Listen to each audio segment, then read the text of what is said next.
Good afternoon, everyone. I will start with thank you. It's in a good mood. I'll start with a few opening comments. I'd like to start, as I said, with an update on our work to increase the delivery of humanitarian assistance to civilians in Gaza. On Sunday, Kerem Shalom, a crossing between Israel and Gaza, opened for the first time for the movement of aid into Gaza. The opening of this additional crossing, which we had been working to achieve for some time, will alleviate the strain on Rafah and dramatically expand the amount of aid flowing to innocent Palestinian civilians who need it most. Second, for the first time since October 7th, trucks carrying commercial goods moved into Gaza on Saturday. Additional commercial trucks are planned to enter Gaza today, and we hope to see this channel solidified and expanded over the coming days. It is a critical step towards improving the lives of the Palestinian people in Gaza that we see not just humanitarian aid delivered, but also commercial goods that can be sold in stores and markets. These two important steps forward came as a result of intensive diplomacy conducted by Secretary Blinken, Special Envoy David Satterfield, and others across the United States government who have worked not just to open channels for the delivery of food, water, and medicine to Palestinians, but also to ensure the amount of assistance that flows through those channels is sustained. While this weekend's breakthroughs are important, they are also not by themselves not sufficient. We will continue to work closely with the governments of Israel, Egypt, and partner countries in the region to further increase the humanitarian assistance flowing into Gaza to address the needs of the Palestinian people. With that, Matt. Okay, thank you.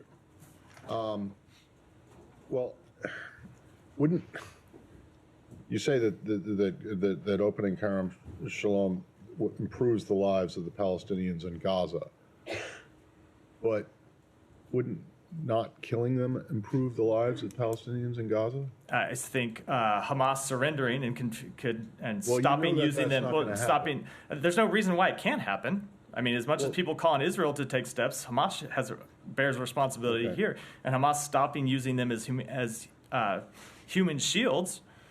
When Israel is trying to target Hamas for the attacks it conducted on October 7th would also do a great deal to protect innocent Palestinian civilians. You would accept, wouldn't you, that it doesn't matter how much humanitarian aid is going in if everyone's dead? It is a very difficult situation we are in right now. We are trying to accomplish two things. Number one, to minimize civilian harm, to work with the Israeli government, the Israeli military on steps that they can take to protect civilians, including establishing deconfliction sites, and also to get humanitarian assistance in. That is also important to ensure that the Palestinian civilians who are there have food, water, medicine, other critical needs. Well, this was all in a lead up to a question that I was originally going to ask before you opened with that, which is, how are you guys going to vote on this UN Security Council resolution today? We are working through with countries on the Security Council right now what the final text of that resolution will be, and I don't have anything I can speak to now, I think some 3.5 hours before the vote. Do you think that there is any way that there could be language negotiated that would allow you to vote for it?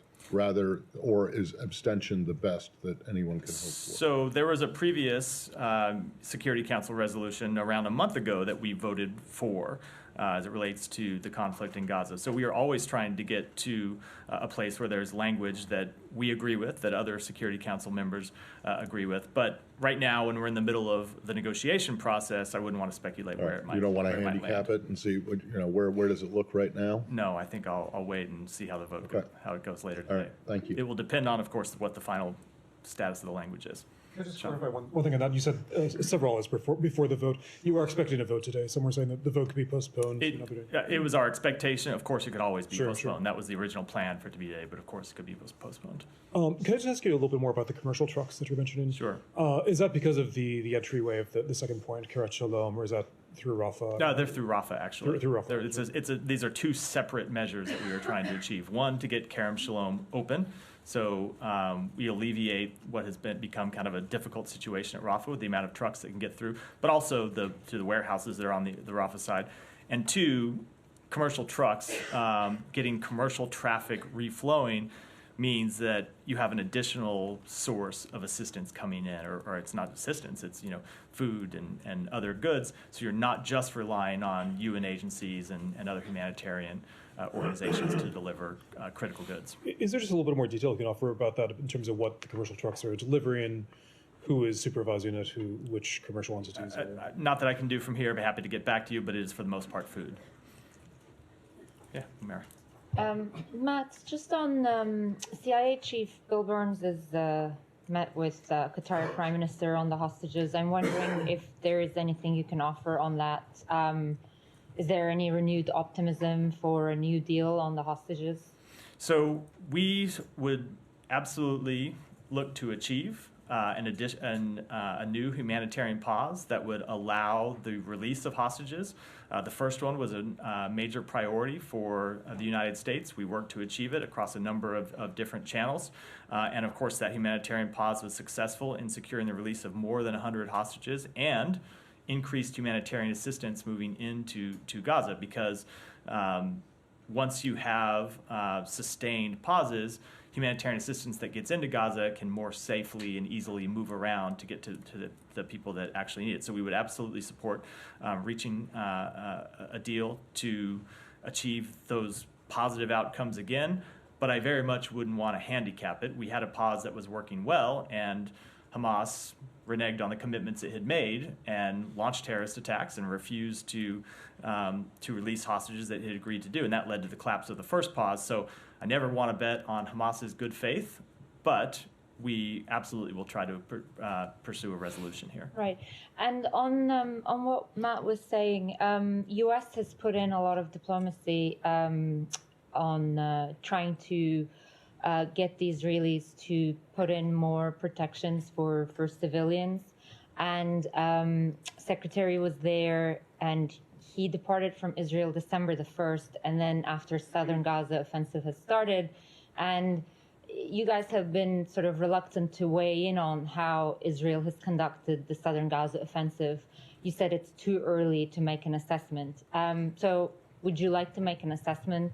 So right since now, I said that, you have seen.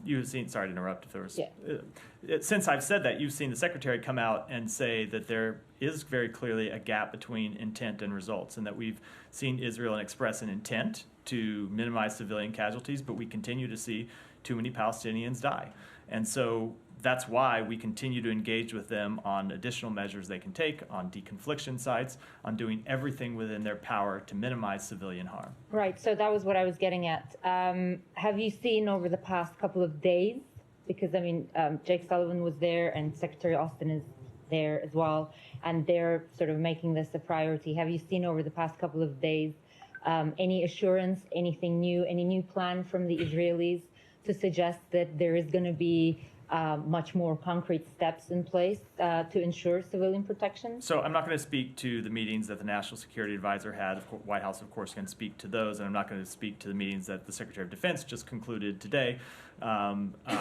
His team can obviously, who are with him on the ground in Israel, can obviously speak to those in more detail. What I will say is that we continue to engage with them on the importance of taking concrete steps to minimize civilian harm, and that includes predictable pauses so people know when they can move around. It includes deconfliction sites so people know that there are places they can be where they will not be fired on.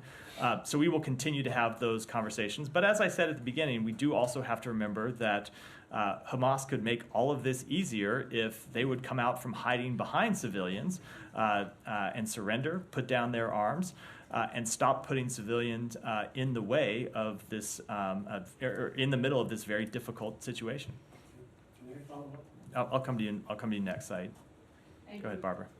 Do you see any substantive difference between the UK and German call for a sustainable ceasefire and the US position, which my understanding is that the war should not end until Hamas's military capability and leadership have been destroyed? So I will say, when I read that piece by the German and British foreign ministers, I saw very clearly they said that they do not support a ceasefire now because Israel has a legitimate right to defend itself and take action against a terrorist organization that has said it wants to continue to carry out attacks like the attacks of October 7th, but they would support at some point a sustainable ceasefire. I will say, on behalf of the United States, we of course want this conflict to end, and we want it to end in a way that ensures the security of the Israeli people, that ensures the security of the Palestinian people, and ultimately we think ending the conflict and leaving the plotters who planned the October 7th attacks in place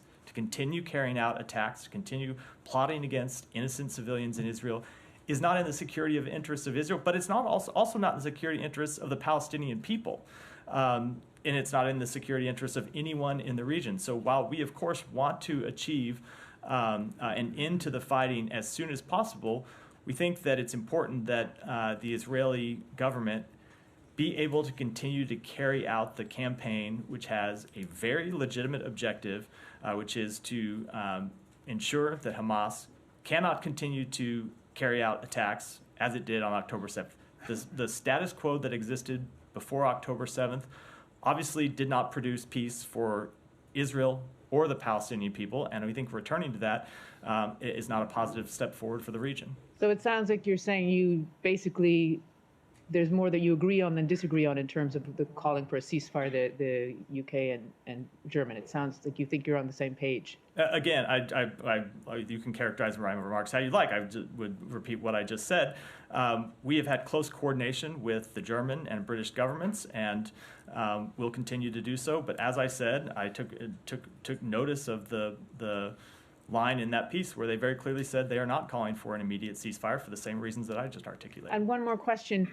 Have you seen anything more from the Israelis about their claims of a major command and control center under Shifa Hospital? It was one of the things that they were putting forward in terms of explaining why, so many civilians were being killed and why the hospitals were being targeted or being caught in the line of crossfire. They did end up coming out with, I think, a bunker and a tunnel and a couple of guns, but it didn't really add up to what they had been advertising in terms of Hamas directing its operations from underneath hospitals. Obviously, they have a huge, sophisticated tunnel system. We saw some of that at Erez at the weekend, but the fact that Hamas is directing its operations from under hospitals and therefore they become part of the war.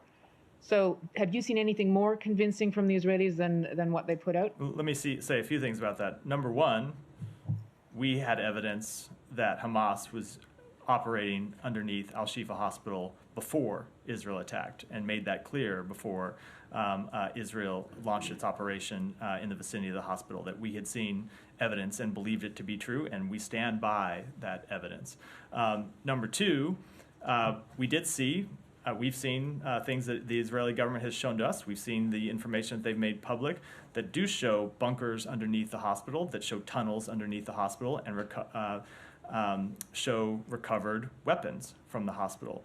The third thing I'll say is one of the reasons Hamas has an extensive tunnel network in the first place is so when Israel is targeting any one site, that they can move underground to extricate themselves from that site and make it to safety. That is the entire reason that they built this tunnel network. The fourth thing I will say is I don't think anyone should expect that a Hamas command and control center is going to look like the White House Situation Room. It's a terrorist organization who is hiding itself underground behind civilians. And I think to expect that it was going to look like, what you see from a modern government, it's just not. I don't think that's. Well, but the Israelis released that video. Let me finish. I don't think is a realistic expectation. But that said, we are confident and remain confident, both based on what we knew before the operation and what we've seen since the operation, that Hamas was using Al-Shifa as a command and control post, as it uses other civilian sites to hide terrorist infrastructure, to hide weapons, to hide fighters, and ultimately to use civilians as human shields. Right. I would just add that, as you know, the Israelis did release these videos beforehand showing how sophisticated it all was, and it wasn't quite what they came up with. You can judge for yourself what what we saw versus that. I think it wasn't really a video, it was an animation, I think, but beforehand. But what we saw and what we knew to be the case before the operation at Al-Shifa confirmed to us that yes, Hamas was using it as a command and control. Can I just ask one more question? Let me go to Said. I said I'd come to. Thank you. Now we know that because the former Israeli Prime Minister Ehud Barak said that we built this tunnel way back in the 80s. I believe he's. Not- Oh, hold on. not Hold even on. No, argue no, no, no, no, It's no. okay. Hold on, Saeed. If you're going to say something, I get to respond. He said that they built the bunker. Right. I don't think he said that. Expected that bunker to be used by Right. fighters Okay. as where civilians are on top as human shields. Those are very, just because you build something doesn't mean you expect it to be used by a terrorist organization hiding behind civilians. So it Right. doesn't really matter who built the initial Well, I bunker. think the evidence is quite thin on that. But anyway, let me ask you a couple of things. So I again, I can't let that go by. I can't let that go by without saying something. If you believe the evidence is quite thin, fine. But we remain quite convinced about what Al-Shifa was used for. And I'll say, saw the cache of weapons, saw the cache of ammunition, and ultimately, as I said, are quite confident based on what we know that Hamas was operating under that hospital. Which again, I don't think is a very controversial statement. I think it's pretty well established. Remember, we did have that exchange where you asked me to send articles, and I sent you the articles, not from the U.S. government, but from independent news outlets documenting. Do you have any evidence at all that any of the supplies that the U.S. put into Gaza pre-October 7th were used or this administration, previous administrations were used? Supplies in what?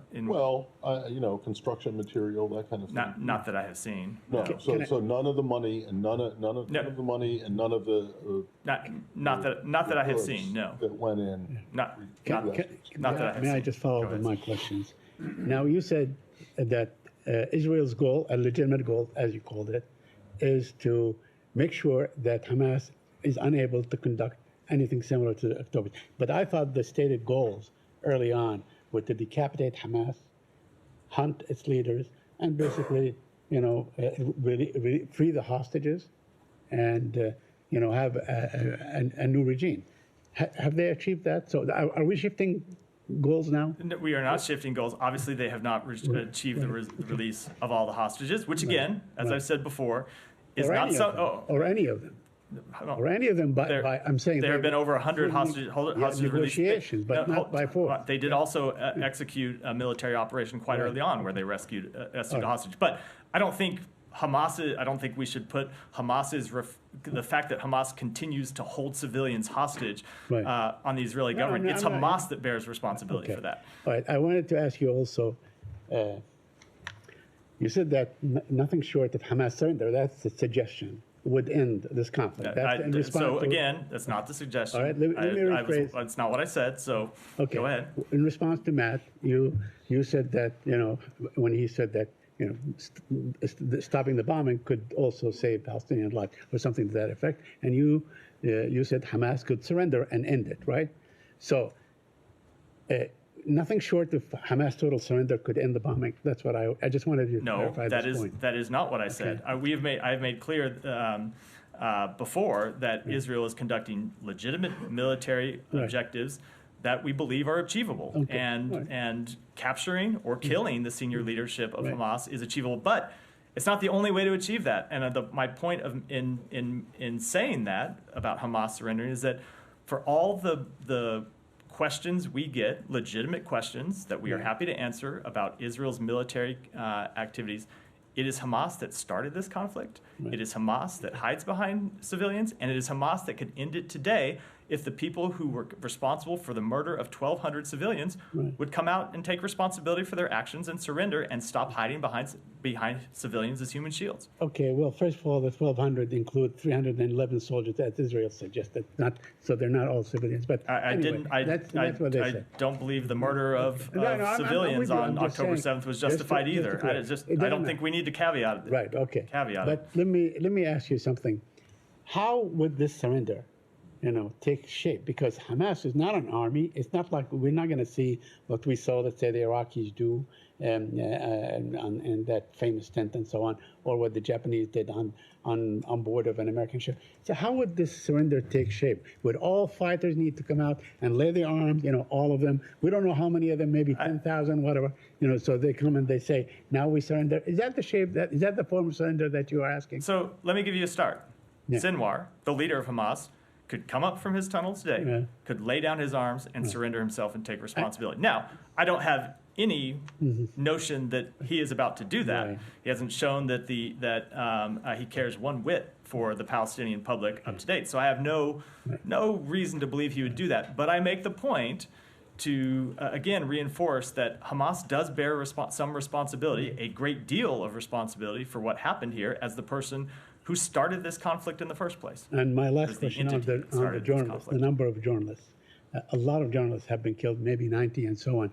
Do you have any doubt that that Israel intentionally targets journalists? So we have not seen evidence that So- Israel, let me, Yeah. usual rule, let me finish. We have not seen any evidence that Israel is intentionally targeting journalists. Obviously, we have seen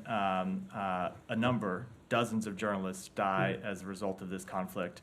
Saw one, Samer Abu Daqqa Right. from Al Jazeera, who was just Right. killed in recent days. Right. And as we have said before, we mourn every journalist who has given their life in covering this conflict and bringing information to the American public and to people all around the world.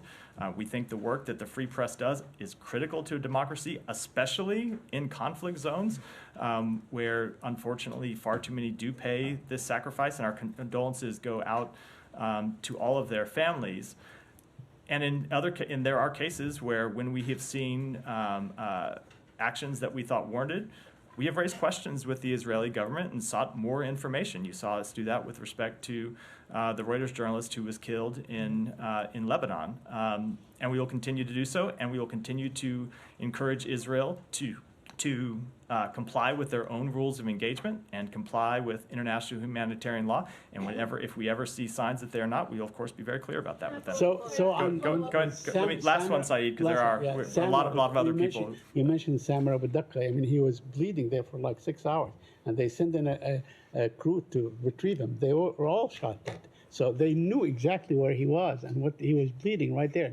People are trying to reach and retrieve him, and the Israeli army disallowed them from doing that. So wouldn't that be intentional? So again, as always, it's very difficult for me to comment from specific facts here. We're in an extremely challenging information space when you see different accounts about activities on the ground. But as I said, we continue to be clear with Israel that they must comply with all international humanitarian law. Go ahead. Follow up on the journalists.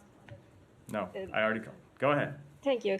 So, a video of an Israeli soldier attacking and beating an Anadolu photographer, Mustafa Al-Haruf, in East Jerusalem while he was covering Friday prayers, while he was doing his job, went viral last week on social media. First of all, have you seen that video? And do you have any reactions to that? And after that video, showing that an Israeli soldier attacking a journalist with a camera doing his job, isn't it a sign that Israel is knowingly and deliberately attacking journalists? So let me say one statement at the start that is a general statement, not specific to this incident, and then I'll speak with specific to this incident. One thing is a general statement is one of the things that we expect of our military and we expect of militaries around the world is that if individual soldiers commit acts that are not in keeping with the rules of engagement or in violation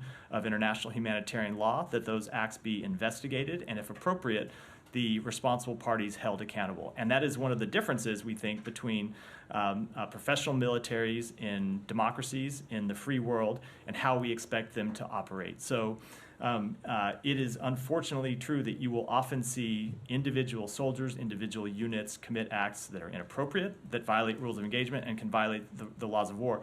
And what we expect is that that the Israeli military or any other militaries, we expect of our own military, take the appropriate actions when they see such behavior. With respect to this specific incident, I did see the videos. We are deeply concerned by the disturbing images of the use of force against a journalist that was depicted in those videos. And we think it's appropriate that that the video be investigated, and if the facts support it, that the people involved be held accountable. Just one more follow-up on that. Israeli National Security Minister Ben-Gvir, in a Twitter post on Saturday, expressed support for the officer in the beating of my colleague, Mustafa Al-Haruf, and promised to return the officer to work as soon as possible. Have you seen that comment, and do you have any? I have not seen that comment. I don't have anything beyond what I said a moment ago. On a journalist. Yeah, Hiba, go ahead. You said you sought information on the killing of the Reuters videographer in Lebanon, Isam Abdallah. Did you get what you asked for, and also did you seek information regarding Al Jazeera cameraman? So with respect to the journalists in Lebanon, what Israel told us is that they are investigating the matter. We think that's obviously the appropriate thing to do. I don't have a readout of their conversations with respect to the journalists in Gaza. Go ahead. Thank you so much, Jahan Zabari from Airway News. So Pakistani Army Chief and ISI Chief was here in town. They met with Secretary Blinken. Can you share some details about that meeting? I don't have any specific readout other than that, as you know, he was in Washington to meet with a number of officials, including officials here at the State Department, including officials at the Pentagon and elsewhere. Pakistan is a major non-NATO ally of the United States and a NATO partner. We look forward to partnering with them on regional security and defense cooperation, and that's what was the substance of the meetings last week. The Pakistani Army Chief is at the center of criticism for his involvement in politics. So you always talk about democratic values and freedom of speech. What are you going to say about those who are trying to disrupt the political system of Pakistan? So we continue to support free, fair elections in Pakistan. That is and engage with Pakistan on a bilateral basis to discuss our support for free and fair elections. As I've said before, we don't take a position when it comes to political parties in Pakistan, and we will engage with the leaders that the Pakistani people select. Go ahead. Go ahead. No, stop. I'm going to work my way around. Free and fair elections. Did I miss a statement congratulating Al-Sisi on his victory in Egypt? There has not been one yet. Okay. Do you plan one? There hasn't been one yet. Thank you. On the intent of Israelis to minimize civilian casualties, a few days ago, a mother and a daughter were sheltering inside Gaza's only Catholic church, and they died. And also 3 Israeli hostages were killed, even though they were shirtless, and they were waving like a white cloth. How is it possible that this is like mistakenly shot, even though they were like just holding white cloth? So I will say, with respect to the death of those 3 hostages, obviously it's a tragic incident, extremely unfortunate, as it is tragic when any civilian is killed. And I will say we noted the comments by the Israeli defense chief, who came out and reiterated after that shooting that he fully expects everyone in the Israeli military to act within the rules of engagement. He said that those shootings were outside of the Israeli rules of engagement.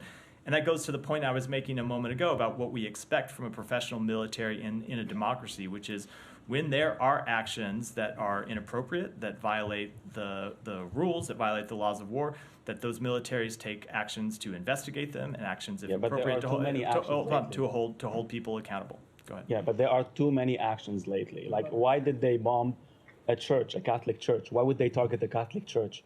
Where the mother and the daughter were killed. So I will say, as always, it's very tough for me to speak to specific incidents, and when oftentimes there'll be disputed facts. We did see those reports. We were quite concerned by them. We've been raising those concerns directly with the Israeli government. One of the things that we have advocated from the beginning of this conflict is deconfliction sites to ensure that schools and churches and hospitals are not attacked. And when we have concerns, we will continue to raise them with the Israeli government. And do you have one more, and then I'll go. Yeah, and do you have any update on the situation on the border of Lebanon, the escalation? I don't, other than that it continues to be a priority for us to ensure that this conflict does not widen. Go ahead. I'll come to you next, Alex. Yeah, go ahead. There's a provision in the new NDAA that allows the U.S. to prosecute foreign officials accused of bribery.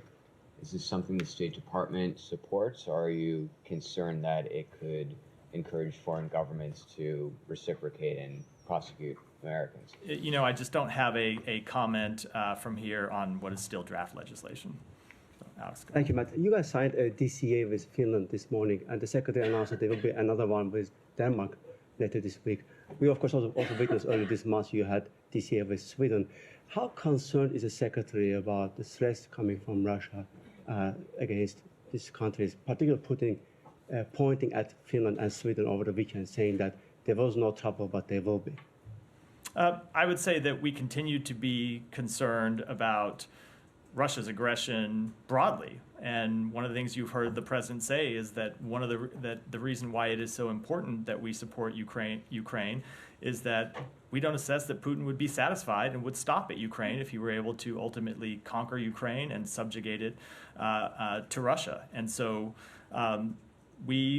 and I will say you have seen countries in Europe express this same concern. It's not a secret. I think that was one of the motivating factors for Finland to join NATO and for Sweden to seek to join NATO. And so I wouldn't characterize our level of concern with respect to any of these individual countries. I will just say you've seen a Russia that has shown a willingness and an eagerness to use its military to conquer its neighbors by force. So, of course, we want to take action to try to deter that. Thank you. And when it comes to measures against Russia, do you have any comment on EU's today's decision on a 12 sanctions package against Russia? Yeah. You support it? Are you encouraged by it? So we have coordinated with the EU on those sanctions as we have with the EU on sanctions since the outset of this conflict. We continue to work with the EU and with the G7 and our other partners around the world to ensure that the sanctions we have imposed are tightened, and we seek out and hold accountable those who try to evade our sanctions and impose new sanctions if we do see the ones we have being eroded in any way, and we'll continue to do that. Thank you. Please come back to me later on. Jenny, go ahead. No promises, Alex. There's a lot of people. Just to briefly, do you have anything to say about the Serbian elections? The opposition's crying foul.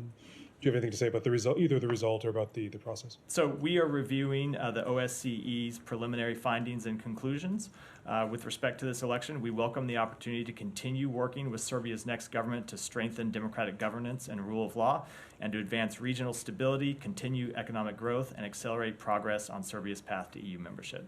Okay, but as for the allegations of the opposition about the OSCE has issued preliminary findings and conclusions, not their final findings, and we are reviewing those. And I wouldn't want to comment while that review is ongoing. Jani, go ahead. Thank you, Matt. One on North Korea, one on China. Regarding North Korea's ICBM launches, North Korea criticized the United States and South Korea NCG, Nuclear Consultative Group meeting after launching a long-range ICBM yesterday. How will the United States respond to this, and what are the results of United States analysis of North Korea's missile launches so far? The United States strongly condemns the DPRK's December 17th and 18th ballistic missile launches, including the launch of an intercontinental ballistic missile. These launches are in violation of multiple United Nations Security Council resolutions. They pose a threat to the DPRK's neighbors and undermine regional security. We urge all countries to condemn these violations and to fully implement relevant UN Security Council resolutions which are in place to impede the DPRK's unlawful WMD and ballistic missile programs. Chinese foreign minister and North Korea's vice foreign minister met in Beijing yesterday. Today, North Korea launched its ICBM to discuss strengthen strategic cooperation between China and North Korea. How do you view the solidarity between China and North Korea, which is tolerating North Korea's ICBM launches? So one of the things that Secretary Blinken has discussed with his Chinese counterparts in his meetings over the last 6 months now is that we do believe that there is a constructive role that China could play to try to constrain North Korea's nuclear ambitions, and we would welcome playing that role, and we will continue to urge them to do so. Thank you, Matthew. I'll come to you next. Go ahead. Like with Ukraine, will the U.S. support Israel for however long it needs? We have said that we are going to continue to stand by Israel. They are a longtime ally of the United States, and we will continue to support them in what we think is a justifiable campaign to respond to brutal terrorist attacks and ensure that they can never be repeated. With the latest in Yemen, is the administration considering redesignating the Houthis as a terrorist group? So we have said that we are considering that step. I don't have any updates on And finally, a series of emails circulated on January 21st, 2016 among key National Security Council and State Department officials working on Ukraine policy and they indicated that they were shocked to learn that then Vice President Biden had on December 7, 2015, abruptly reversed standing U.S. policy and made firing Special Prosecutor Victor Shokin a prerequisite for Ukraine receiving $1 billion in U.S.-backed IMF loans. It appears that those emails, they only learned about Biden's actions as a result of a news report in Ukraine in a Ukrainian media outlet. Why were these officials who were involved in the day-to-day policy analyses and development on Ukraine issues kept in the dark about Biden's action, which the Washington Post described earlier this year as, quote-unquote, calling an audible? I don't have any specific response to that allegation. There has been a lot said about this matter going back for years. I will let the White House continue to respond specifically to it. Go ahead. Thank you. 2 questions, Thank you. please. Thank you. One, as far as U.S.-India relations are concerned, how would you review the 2023 between the two countries, diplomatic relations and other relations also? How are the relations between Secretary Blinken and the Indian Foreign Minister Jaishankar? So I would say that the Secretary has a close, productive working relationship with his counterpart. We have welcomed him here in the past couple of months, and of course the Secretary has traveled to India twice just since September, I believe it is. President Biden has traveled to India this year. India is a major partner of ours, one whom this administration has focused a great deal of time and attention to working with, and will continue to do so in the new year. Second, sir, Prime Minister Modi is very famous among global leaders, including here in the U.S., President Biden, among others, and also in the Middle East, Arab nations, and of course with Russia. What I'm asking is what India or Prime Minister Modi can do more to bring end these two wars, Israel's war against terrorist Hamas and Russia's war against Ukraine. So I would say to that we would welcome India's constructive engagement in these two matters, as we welcome constructive engagement from countries around the world. Thank you, sir. Go ahead. I asked you first on the issue of Sweden, the problem with Turkey, and yesterday the Secretary called the Foreign Minister of Turkey on this issue, as we understand from your announcement. But also the President of Turkey says, and I quote, that he expects American government to approve at the same time the sale of F-16 jets to Ankara in exchange for ratifying Sweden's bid to join the NATO alliance. First, can you tell us if the Secretary and Mr. Fidan discussed the issue of F-16 yesterday? And second, do you accept the proposal by the President of Turkey? Well, I'm certainly not going to negotiate in public about these matters. I will say that we have made clear that we support the sale of F-16s to Turkey. Secretary Blinken made that clear again in his call, as we have made clear for some time now. But as we've said, there are people on the Hill who have linked that sale to Sweden's accession to NATO, and we need to see that accession as soon as possible. Question, Jimmy. Thank you. Oh, go ahead. Thank you. Thank you, Matt. Given that Secretary Blinken expects a peaceful Palestinian Authority to coexist with Israel, despite the fact that the Mir Amit Center, in its review of more than 1,000 Palestinian Authority textbooks, does not find one book that even mentions one word about peace, does the U.S. approve of the fact that UNRWA takes, that's the UN agency UNRWA, takes its textbooks directly from the Palestinian Authority without any supervision? And if so, where does Secretary Blinken get his optimism? And I had a follow-up. Well, I would say certainly you've heard us say that we believe the Palestinian Authority can be revamped, it can be revitalized. We don't agree with everything that the Palestinian Authority does, just as we don't agree with things that others around, everything that others around the world do. But we have seen the Palestinian Authority play a very constructive role in the aftermath of October 7th in maintaining stability in the West Bank. And we believe that a path forward at the end of this conflict is for the Palestinian Authority, as the legitimate representative of the Palestinian people, to exercise a leadership role in a reunited West Bank and Gaza. Okay, in light of our federal law, that the Taylor Force Act that prohibits the government from sending American taxpayer dollars to the Palestinian Authority until it stops supporting terrorism, what is Secretary Blinken's response to continued U.S. funding of the Palestinian Authority that continues their pay-to-slave program that encourages terrorist attacks against persons living in and visiting the State of Israel in direct violation of our Taylor Force Act. We comply fully with the Taylor Force Act. As I said, we do also believe that the Palestinian Authority has to play a leadership role moving forward. There is going to be an end to this conflict at some point. And at the end of this conflict, there needs to be an answer to the question of who governs Gaza, who governs the West Bank, and that question needs to be ultimately determined by the Palestinian people.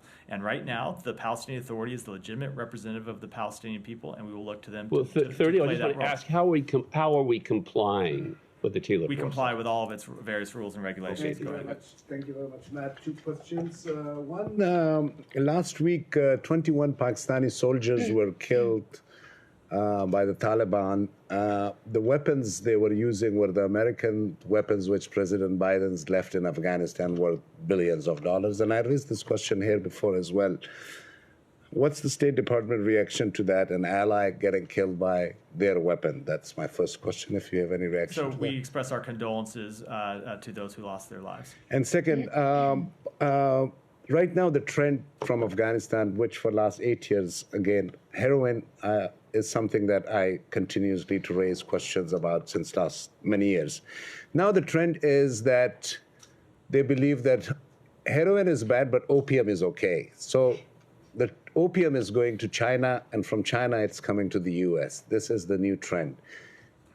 While the US was in Afghanistan, it did not do much, in my opinion, about stopping that trade. And that trade continues to happen, and that opium gets to turn into heroin, and it lands on the street of the United States the most.